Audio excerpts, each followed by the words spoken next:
So this is a Maytag Bravos XL. It's making this lovely sound.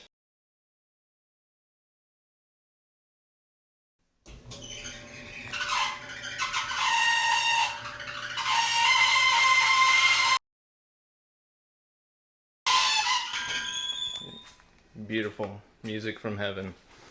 So what it's going to be is this part right here. This is the idler pulley right there. Now this is going to be probably the same part on a lot of Whirlpool, Maytag appliances. But anyways, the part number for this idler pulley and the bracket is that. And then for just the wheel itself, the pulley itself, we'll put it right here. So yeah, I'm going to show you. All you got to do back here, you got to undo your exhaust duct there. And then this one has water for the steam feature, so we got to undo that water line. And then we've got to undo all of these 1/4-inch hex all the way around. There's one right here in the middle that's holding it in place as well. But every dryer is going to be a little different. Like I said, this is a part that fails on a lot of dryers. Always unplug from the wall before you start working on anything here. You do not want to get zapped by 240 volts. So this is just coming in from the back corner, and you can hear and see that pulley there. And so now I'm just going to spray it with a little bit of lubricant. And you don't want to get any lubricant on the belt because that needs to be able to grab the pulley.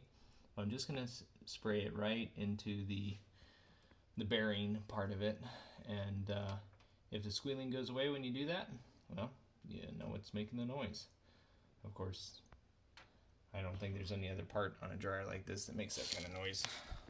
But just so you can feel confident in your repair. And also a little bit of lubricant will extend its life temporarily, so you can run a load of laundry while you go get the part. Alright, so I just sprayed some lubricant on it. Can you hear that? Well, I guess that's the point. You don't hear that. Grab your panel, just move it over like so, and that's plenty of space for you to get down in here. I would highly recommend, if this is what your dryer looks like, pull all of this out of here and then vacuum, because the reason why these pulleys a lot of times go bad is because they get lint up inside of them. So go ahead and vacuum all this out. It's always a good idea.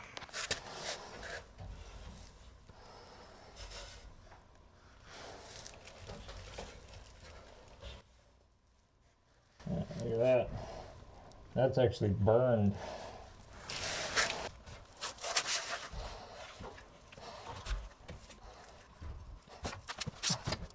Wear a mask, because there's a lot of dust.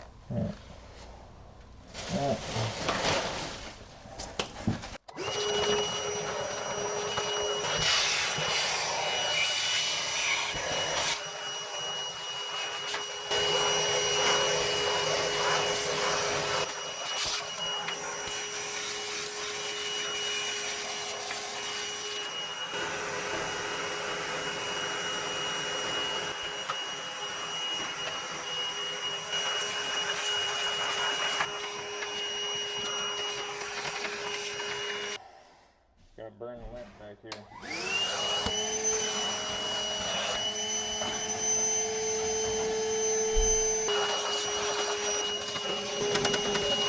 It's not perfect in here, but it's a whole lot cleaner than it was. At least nothing is going to catch on fire. All the lint that was bound up around here. It looks like I've still got a little bit. I need to reach up back behind here. But this gets super hot, so make sure this is clean. You're going to need a 3/8 socket. Okay, 3/8 socket, and then I just put it on a whole bunch of extensions. Okay, and that makes it so that I can put it all the way back there and no contorting. Okay, so now Obviously you can't reach your arm in there and do this, but this just makes it really simple. Okay. Ta-da! So I've got my little spring here, and so we just slip it on back here like so, and I've got my little bolt. So I'm just gonna thread my bolt in just a little bit, just so it's wobbly, loosey-goosey here. And I'm just gonna hook onto the back part here my spring. Okay. So at this point, nothing is tension. Actually, attach it at this point. And you obviously don't want to torque this down until you know it's found its hole. Alright, so now we're in the slot. I'm just tightening them. Alright, and we're firm. Okay, now at this point, this whole piece can pivot up like so. So now my belt is going to come down. It's going to go around the pulley first. I'm going to lift up like so and wrap it around that. And we're good to go. Super easy. Don't need needle nose pliers or anything like that. That's it. No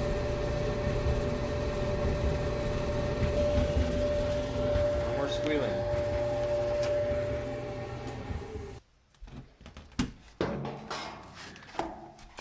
We'll put our back panel back on and be good to go.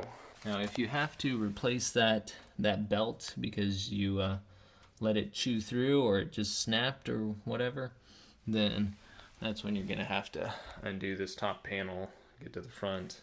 It's a $25 part for the whole bracket, and easy peasy.